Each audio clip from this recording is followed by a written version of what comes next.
Ambulance services, patient breathing. She's fallen by the looks of it. She's done a hip and she only did it a couple of weeks ago. He can't breathe properly. She's 7 years old. I've got chest pain. Got back across the thunder. RTC! This is a typical 12-hour shift with West Midlands Ambulance Service. It's not like a normal job. Nice and steady. What's happened then? In that time, Stop. it receives over 2,000 calls for help. Does she still have the knife on her? I'm staying right here with you until we get the ambulance there, OK? From a population of 5.6 million, You are with people for the best and worst moments of their lives. Can you lift this leg for me? Anything like this happened to you before? You might have broken it, you might have dislocated it. filming simultaneously with 7 paramedic crews. Oh, sounds nasty. Yeah, Roger, we're on the way. But don't be afraid to call us, please. This is life on the front line. And back. If we don't get to a patient on time, it can cost lives.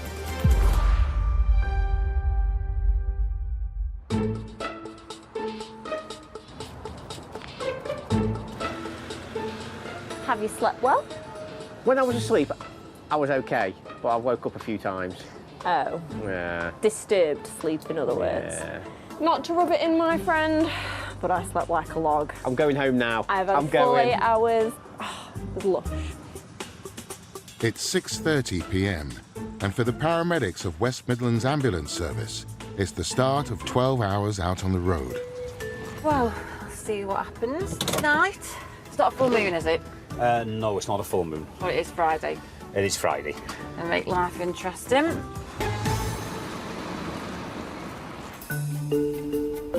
But as they get going, they each have a point to make. Are you a pen or a pencil person? Either or. Really? See, I'm more of a pen person. I think pen's permanent. I prefer a pen because it writes better.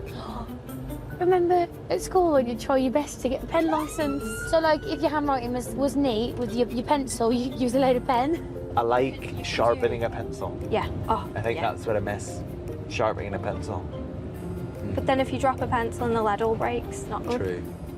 I've done a geography degree, so I'm really good with crayons.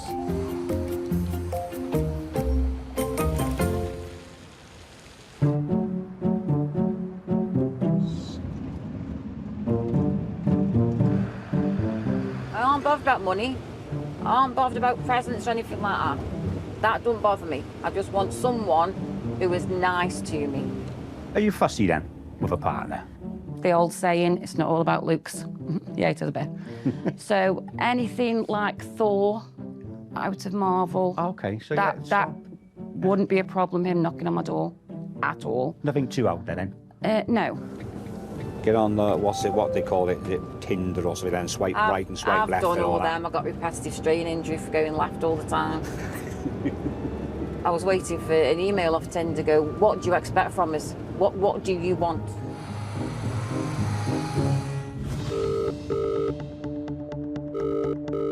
Ambulance services, patient breathing. She is, yeah. She's fallen by the looks of it. She's done a hip and again. She only did it a couple of weeks ago. Okay, She's busted all around open, it's bleeding. just to confirm Okay. she's still conscious and awake? She is. Okay. Just in a lot of pain. All right, we will be there as soon as we can. We've got A, fall injuries unknown. Fall hip and wrist injury on floor for 3 hours. Oh, ouch. On the way to this job, we found out that the patient had got a possible hip injury. Then we found out that she was on the floor for a while. This can also bring in its own complications. So we knew it was going to be quite a complex job. Mind you, I mean, it's about 67. It's not an old age Old now, is it? for falling and causing that much damage. No.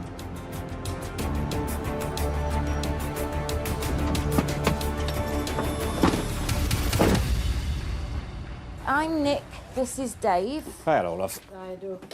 What's happened tonight, sweetheart? Got up. Used the commode. Then I don't know what's happened after that. Right. Found myself here, But quite honestly, I daren't get her up. Okay. Because I've only been out of hospital 5 weeks after dislocating your... Oh, sweetheart. Right, okay. Tonight, 67-year-old Janice fell, cutting her hand. She's also injured her leg and can't get up. How is that hip feeling now at the moment? Crap. Worse than what it was before you've had this tonight? Right, okay. Janice had had a hip dislocation prior to this. We could tell that she was distressed, she was in pain. I did then think that there was a possibility that she may have dislocated the hip again. Have you got any pain down your neck? No. Anything down your spine? No. Let me have a little bit of a prod, darling. That all feels okay, yeah? Yeah. Right. We're going to be as quick as we can so we can get you up and off this floor. When I did my assessments and I felt around the hip, I could feel that something wasn't in the right place. It did feel as though something had displaced. We're going to get you off this floor, all right, but I want to do your blood pressure first, quickly. So the pain that you've got now in that left leg is definitely... Is it the worst it's been since... Yes. Ever? Yeah.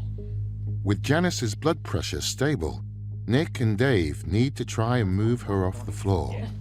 Right. Oh, you're only a little. No. I can't.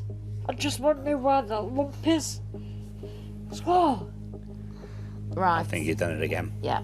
I think it's actually gone now. Oh. It hadn't before, Right. so it's got Okay, sweet. before. If she's broken the hip or broken the pelvis or broken anything around that area, on any movement, the bones are likely to be grating together, which will cause tremendous pain. Try and relax the best you can. I know you're in pain. What the hell is that? It might have fractured all the way through now. Oh shit, don't say that.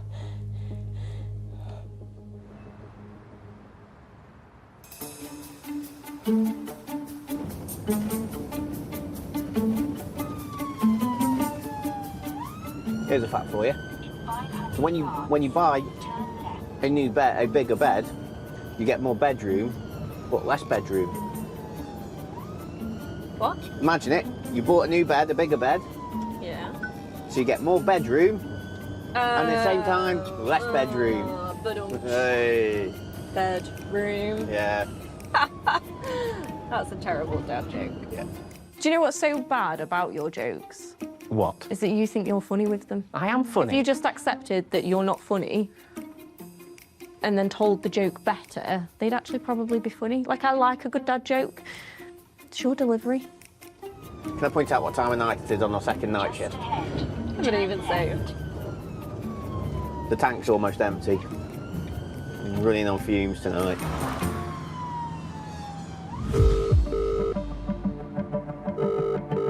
Ambulance service, is the patient breathing? I am, yeah. Oh, I've got chest pain. Your arms or your hands, do they look extremely pale, like a blue or grey? My hands look pale. They're very, would you say like a deathly colour? Yeah. And when the pain first came on, was it excruciating, the worst pain possible? Like across the thunder. Right, we are off to a 25-year-old male in the bus stop with chest pain. 25's quite young for chest pain, though. When we get an incident that comes through of a younger person suffering from chest pains, it's quite concerning. It is unusual and more unlikely for somebody of this age to be having a heart attack, but it is not completely out of the question. You have reached your destination. We should be somewhere along Just ahead. here. Keep left.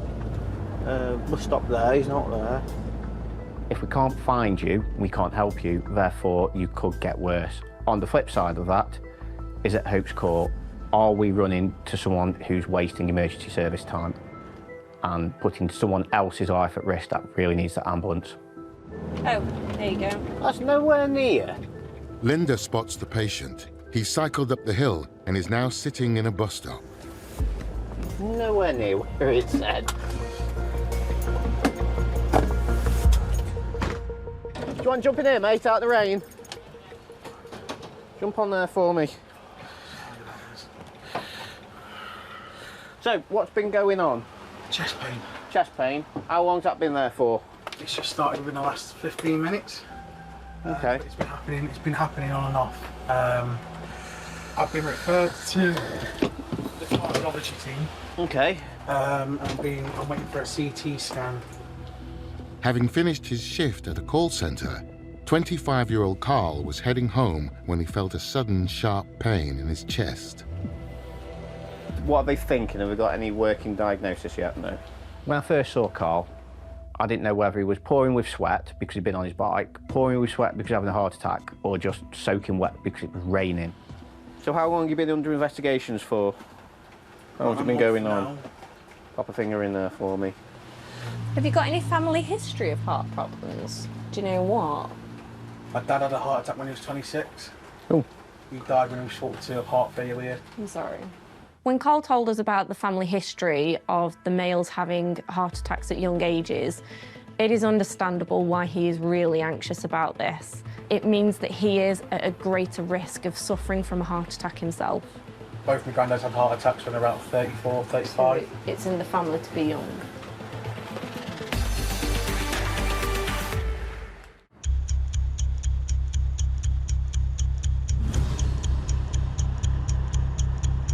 When we start moving you and doing stuff, if you want to shout, swear and scream, you do. It's all right, Duck. Don't roll back. In Stoke, paramedics Nick and Dave are with Janice, who they suspect may have broken her hip. I know you're in pain. If you relax down, the pain will ease. Seeing Janice in so much pain is distressing. It's not nice to see someone like that. So getting pain relief on board as quickly as possible is really important. We're going to pop some morphine, okay? This is going to be sharp, okay? Yeah, So go on. You ready? Breathe Yeah. in through your nose now. Out through your mouth. Ow! Done. All your weight on your right leg. You have And not got a left. left leg, okay? Use us. Sit yourself down. There you go. There's a potential that she's broke her hip. The signs we look for when you look at the limbs, the affected limb will be shorter than the opposite one, and the foot will be rotated out to 90 degrees. All right, there's literally no shortening or anything on it. No, it's not rotated either. no. It's definitely swollen there. yeah. You can feel Yeah. it. You can feel it. Yeah, it's right there, isn't it, sweetheart? Although it doesn't look like Janice's hip is broken, the amount of pain she's in points to a significant injury. If you can score that pain out of 10, where 0 is none, and 10's the worst you've ever had, what would you put on it? 0, I know, it's a funny accent, auntie. 0, no pain. 10, the worst pain in the world. Man flu. So are you saying a 10? We're a 10. Having been given pain relief, Janice is now ready for the 6-mile journey to hospital. Right, ready? Set, go. And down.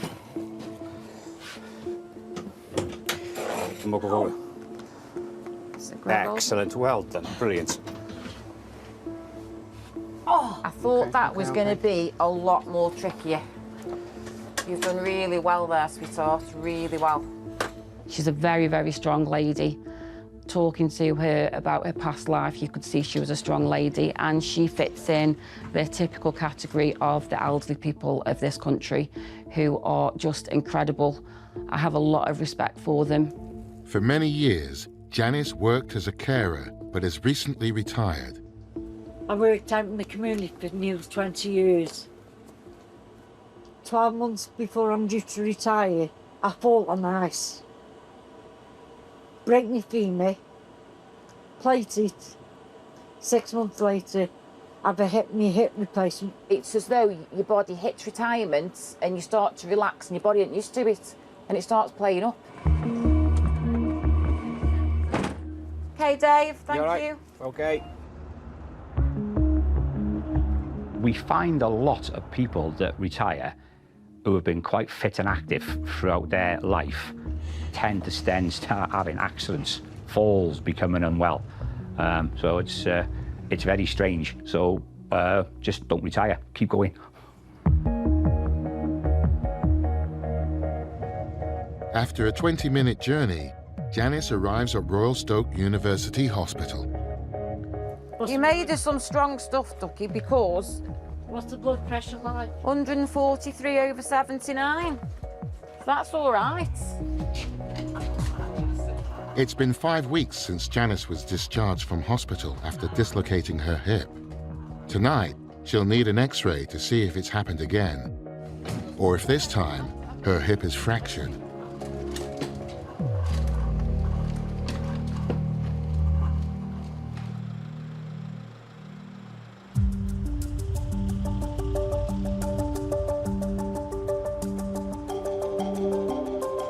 That femur was a bit... Yeah, I think that great trochanter has gone again. Judging by the look of it, it was quite a massive lump there, which you couldn't see until she tried to turn. She did that, yeah, she did that movement, yeah. And then you spot it. But apparently, don't ever retire, because then your body just stops working.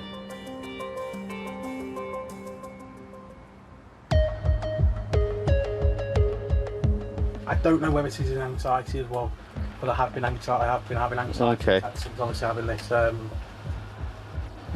obviously chest pains. I've been scared to do anything. Yeah, just in case.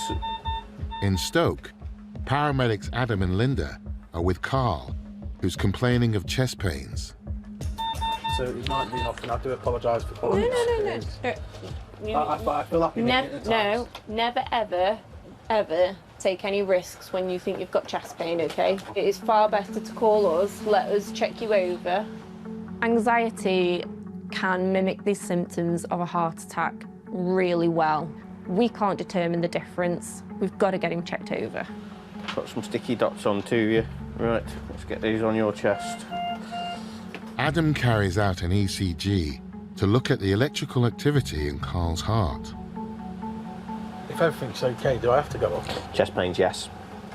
We'd always really strongly advise you to. Obviously, we can't force you to. You are a grown adult, you can make your own decision. It's not uncommon that patients don't want to go to hospital. They're glad to see us when we arrive. We do our checks, and if we're able to give them some reassurance, they think that that's enough and that they've been checked over enough. And what they don't realise is that we're so limited and we need further investigations at the hospital. Has that pain gone off? That pain's gone. Gone. Although Carl's ECG is normal, this test can't detect every type of heart problem. I'd always recommend with chest pain, especially someone young who's going through cardiac investigations, to go get checked out at ED. Oh, I just don't want to go up there again. I know it's not fun. It's not just that there might be absolutely nothing showing on here, but that doesn't mean that it's not cardiac related. What happens though if you set off back home and it starts again? With Carl unsure about going to A&E, he calls his mum for advice. Mum, they want me to go to A&E. Yeah. I don't want to go up there again. If that's what they want you to do, pal, you've got to do it.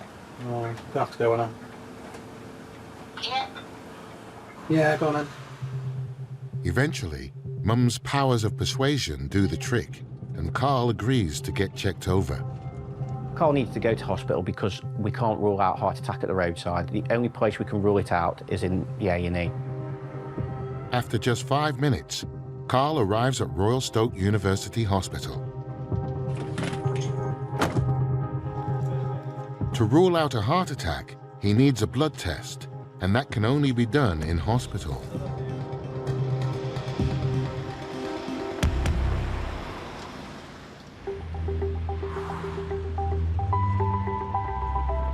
A lot of cardiac history in the family. I know. What was it? Dad had a heart attack about the same age? Yeah. And then passed away 20 years later? That's enough to put the fear of it happening to you. Yeah. It's not surprising that you'd worry about that kind of thing. Especially with, like, Grandad being similar as well. Yeah. You're thinking, am I a ticking time bomb? Literally. Hopefully, it is the anxiety, but anxiety does bring on chest pain, which then brings on anxiety, which brings on chest pain, and as you can see, it's a vicious circle.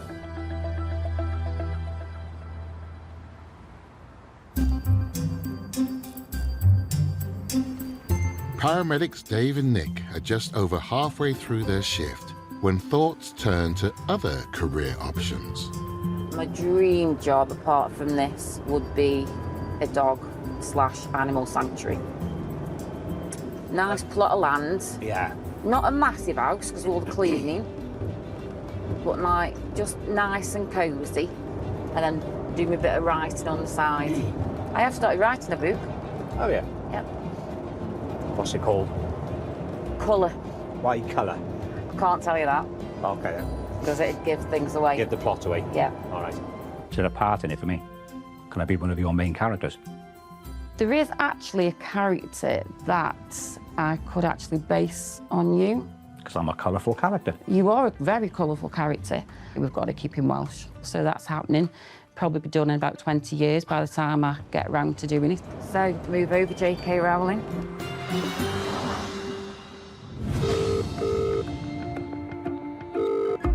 Ambulance services, the patient breathing? Yeah. What's the reason for the ambulance? I'm just driving to work and I've just pulled over. There was a man on the floor. He's smashed his head.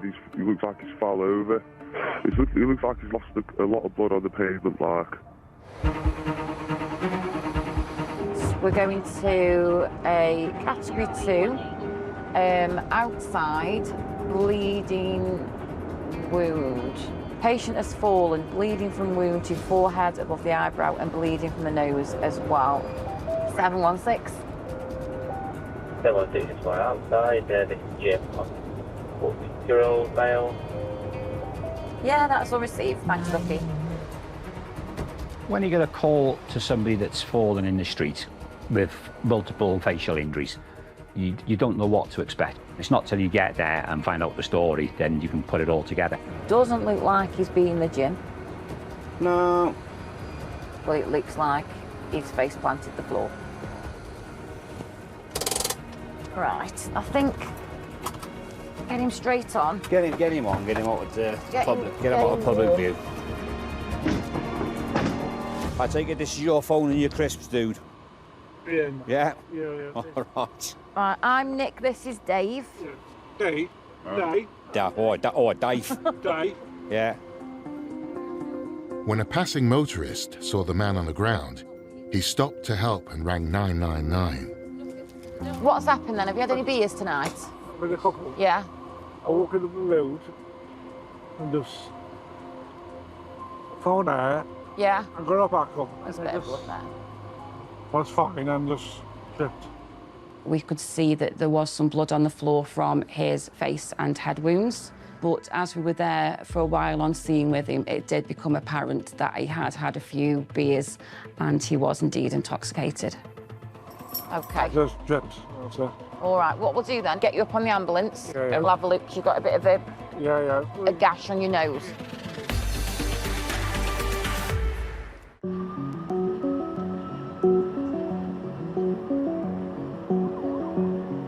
We're filming with 7 paramedic crews simultaneously as they work a typical 12-hour night shift across the West Midlands.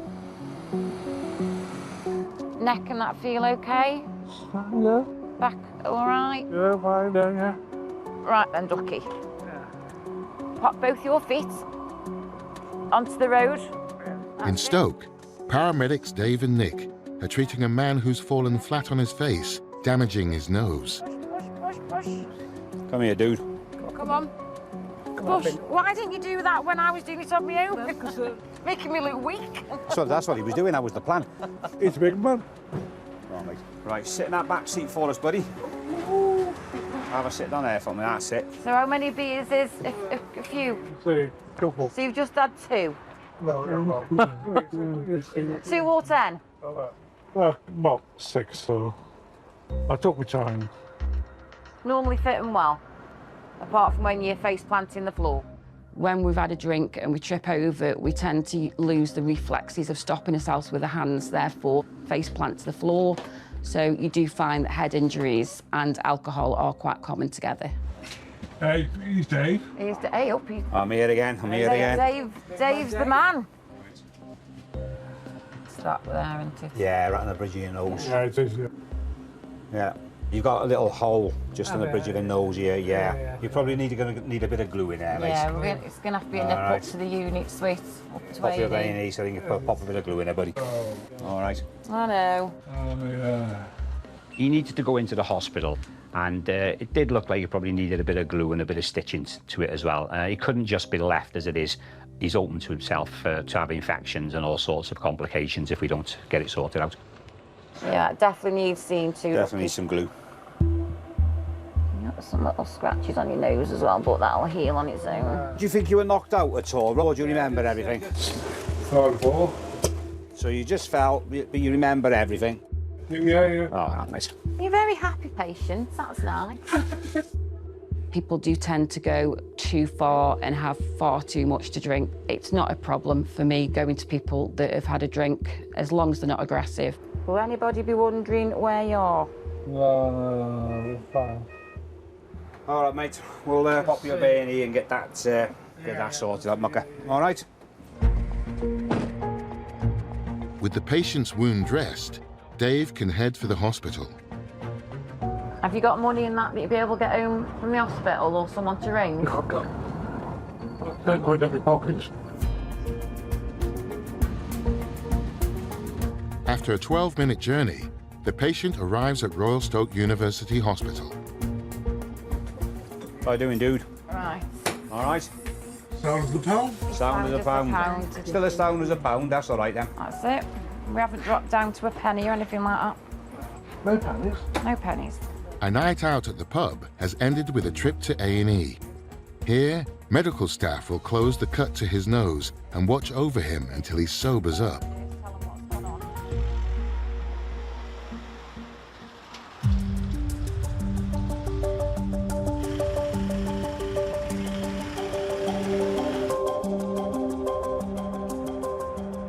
Very happy patient.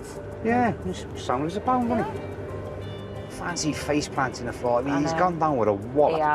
He has, I would imagine he's going to have a bit of glue on the top of that.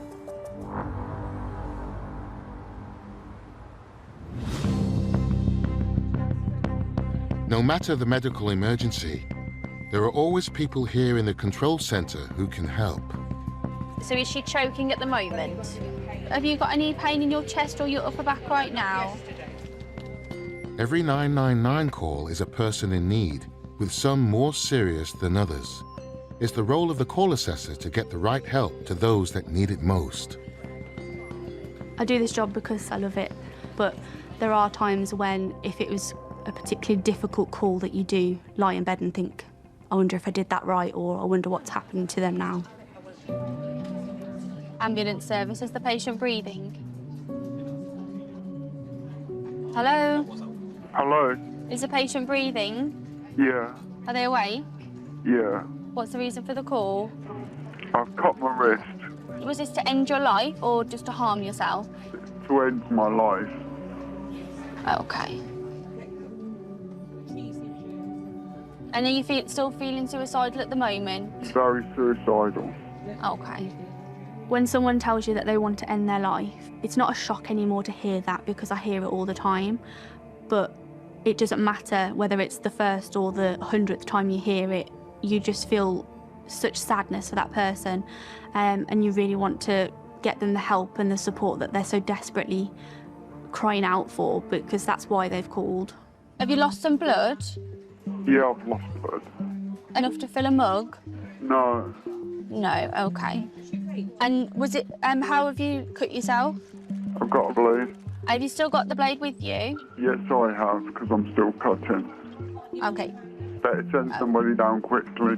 Can you put the blade down while you're talking to me? No, I'm still cutting. Okay, but we want to help you, my lovely, and so if you need to stop now so that we can come and help you. It's really difficult to hear that anybody's done anything to hurt themselves, but when they're doing it on the phone to you and you've got no power to stop that other than your words, you just want to grab them and say, stop, you don't need to do this to yourself. Okay, we've got some help arranged for you. Are you on your own there? Yeah. Okay, so I need you to stop cutting yourself so we can help the wounds, okay? I can talk you through how to do it now while you're waiting for the crew, but I need you to put that blade down. I think a lot more people are struggling with their mental health, and that equates to more mental health calls, more self-harm calls, and unfortunately more suicide calls.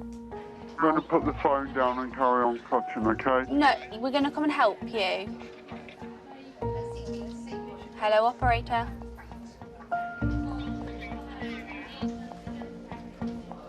Hello, operator. When the line goes dead and he's told me that he's actually cutting himself now, it's almost, I think, firstly, it's frustration, like, please talk to me. I can help you until the crew get there. I can talk you through what you need to do. And he just wasn't willing to listen. All he wanted in that moment was to cut himself. Obviously, you're feeling just so awful for him that he's in that position that he feels that that's what he needs to do. Although the line was disconnected, an ambulance crew did arrive to treat this patient and take him to hospital.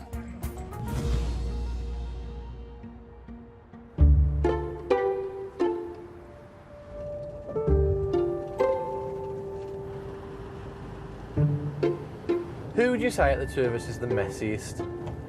I know who I would say is the messiest out of the two of us, but who would you say is the messiest out of the two of us? Me.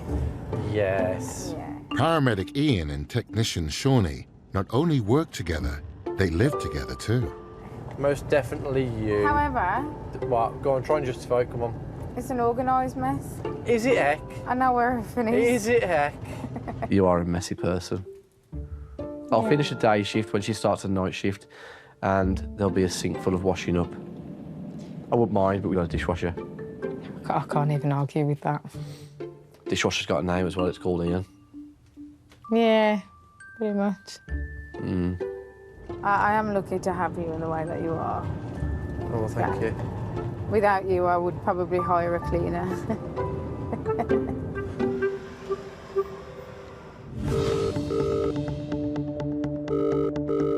Ambulance services, the patient breathing. He's vomiting in the last 2 hours. He's vomiting. Is breathing noisy or abnormal? It's not easy. Is he struggling desperately for every breath? Yes, he can't breathe properly. And how old is he? He's 7 years old. 99.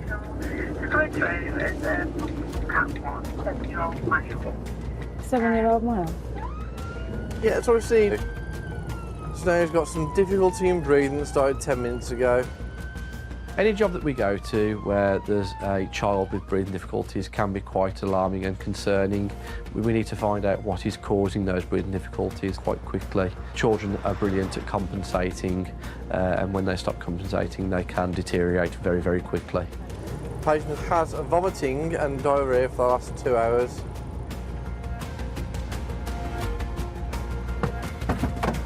Hi. Hello. What's your name? Bless.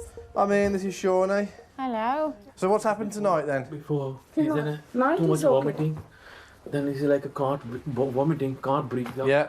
You generally can't breathe and vomit at the same time. Yeah. It's quite hard. He's lay down. Yeah. And it's like it's like a little bit, it's a blue one. Okay. 7-year-old Khayyam has been sick for 2 hours. When the vomiting started to affect his breathing, Dad Manoj and Mum Kajal called 999. How many times have you been sick? 3-4 times bedtime. 3 or 4 times. Okay. Bedtime. Maybe 10 times he's doing a vomiting. Just vomiting. You need to be on your toes with a child. It's very hard to assess a child because they can't always give you the answers that you're looking for. It's a little bit different to treating an adult. You have to think a lot more. Okay, and how do you feel in yourself at the moment, mister? How does your tummy feel? Do you feel sick at the moment? Sick? A little bit. A little bit. Okay. Try and keep it really, really still for me. Okay. What are we looking at? There we go. Let me just get my page for age out. I think that's It's a little bit tacky. Khayyam's heart rate was initially a little bit elevated. It could be the fact that he's just been sick. He's got the start of a bit of a viral infection. It could also be the fact he's got 2 strange people dressed in green talking to him that he's never met before. A bit of anxiety in there. Have you got any pain in your tummy? It's going back up. Okay.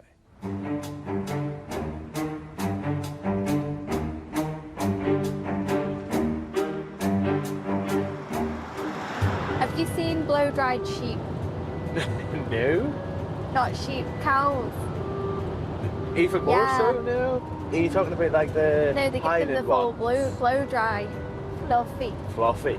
I'll show you in a bit. Yeah. If you're a good farmer, you'd blow-dry your cows. I would 100% blow dry my cows. Unbelievable. Do you think it'd be like a treat for them? The way people go and get their Yeah. hair blow dried? Yeah, like pamper them and do their hooves. Oh, probably. You just do their eyelashes, give them a little blow dry, send them out for the day. Oh, Barbara, you look fantastic today. Yeah. I think that's possibly one of my favourite farm animals. It's that video of them whenever they're like allowed out for their summer again after like a long winter, and they're and they come prancing. like bounding out. I love it.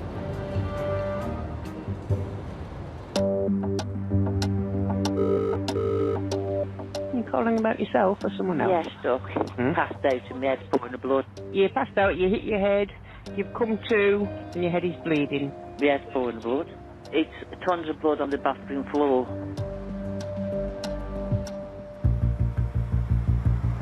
Category 2, 59-year-old female. She's passed out and hit head. I wonder why she's fallen. Head injuries can be so serious. There's such big complications if you end up with a bleed on the brain. You're wondering how she's done it. Yeah, they're quite a big deal. It's always this time of night. Guessing this one with all the lights on.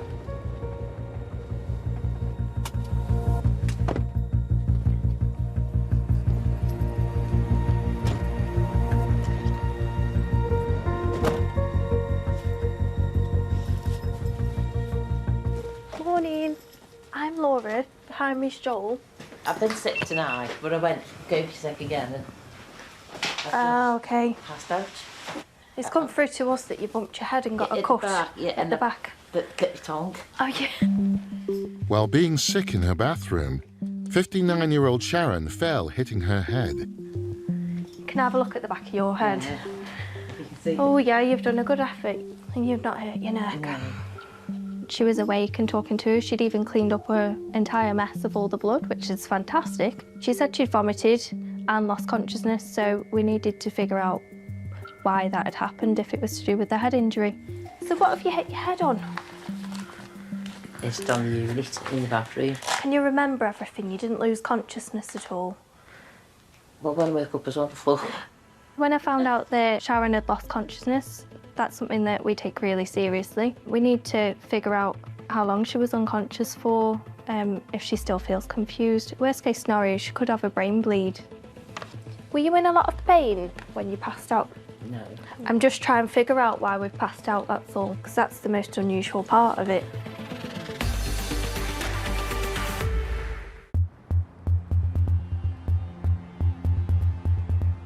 Do you mind if I do an ECG on you?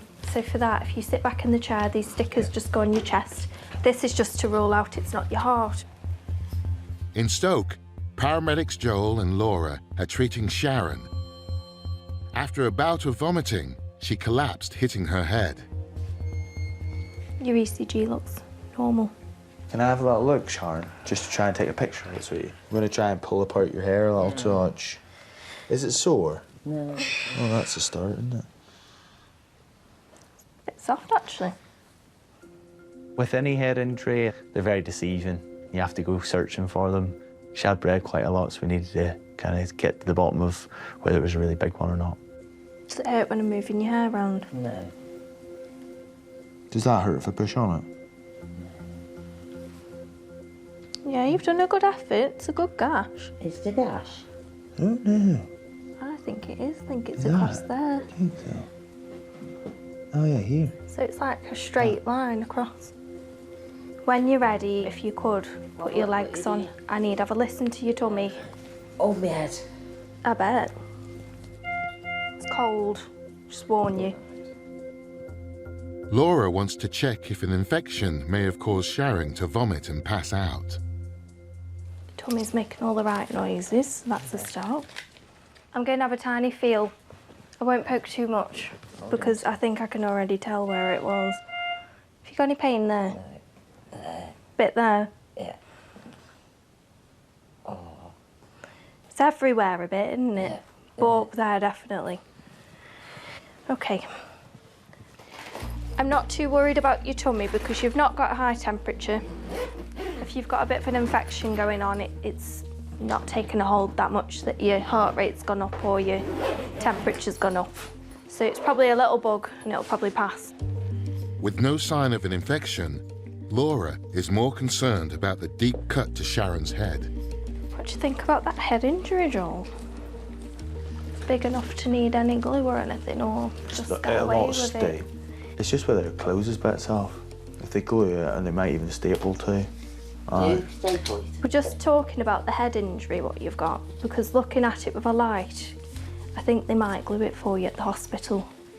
I'm not sure how well it's going to heal on its own here. Are you happy come for a trip to hospital with us? Yeah.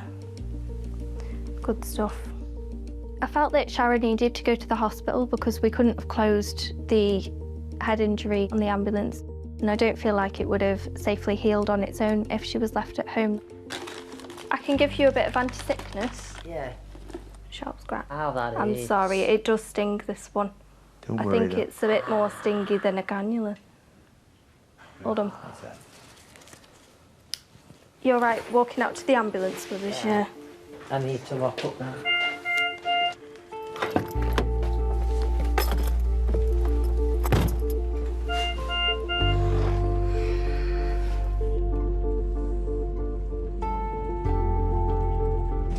After a 15-minute journey, Sharon arrives at Royal Stoke University Hospital. Sorry for all the potholes, Sharon. I I apologise. All right. Let's get you in. Here, medical staff will close Sharon's head wound and investigate what caused her to collapse tonight.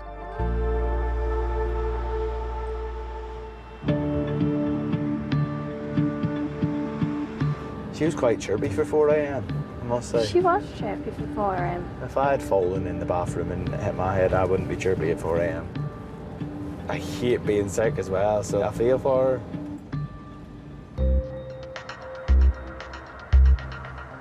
Right, let's pop this in your ear to do your temperature. I'm going to see if the light comes out the other side. Is that all right? That's fine, 36.9. Near Wolverhampton, paramedic Ian and technician Shawnee are with 7-year-old Kayam. When he couldn't stop being sick and was struggling to breathe, his parents rang 999. Right then, we get you to have a little lie down. Don't worry if anything comes up. Don't get going to sleep and no snoring. And if you're going to be sick, tell him first. Yeah, if you start snoring, you When might he's be jealous. sleeping, he don't know about vomiting's coming. He fights food. He's sleeping and vomiting out. Kayam's parents did seem quite concerned. The fact that he was vomiting a lot, he appeared to be struggling to breathe. It was really, really concerning for them. That sounds lovely. Right, and a little poke of your stomach, is that okay? Any pain down here? Any pain up here? Any pain there? A little bit there. Okay, anything in the middle here? Yeah. Okay, that's fine. That's fine. Okay. Sit yourself up for me. There we go. How do you feel now? See? Yeah?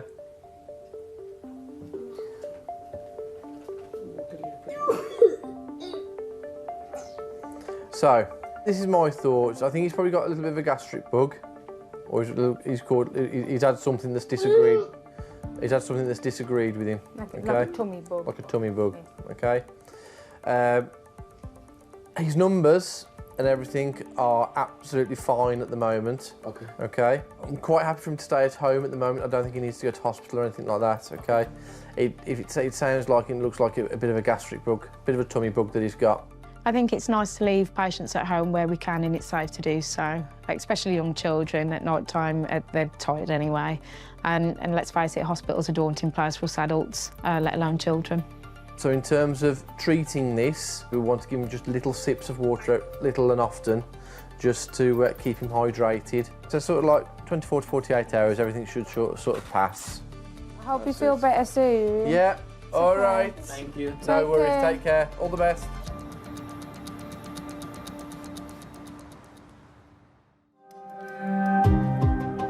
Sharon, who lost consciousness, needed 9 stitches placed in her head wound. She was in hospital for 1 night and only took 1 day off work. Carl, who experienced chest pains, had blood tests and a CT scan in hospital. These revealed he wasn't having a heart attack. Doctors think his symptoms could have been anxiety-related. And Janice, who fell injuring her leg, hadn't fractured her hip, although it was severely bruised. She spent 24 hours in hospital for observation before being discharged.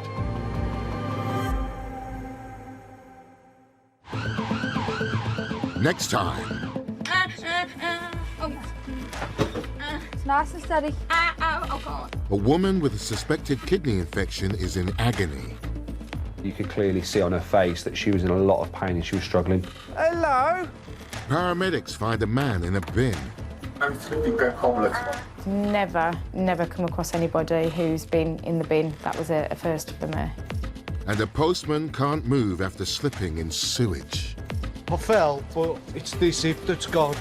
You felt a pop, did you? Yeah. We have to be careful. We don't know the extent of his injuries, and he might have caused a serious fracture.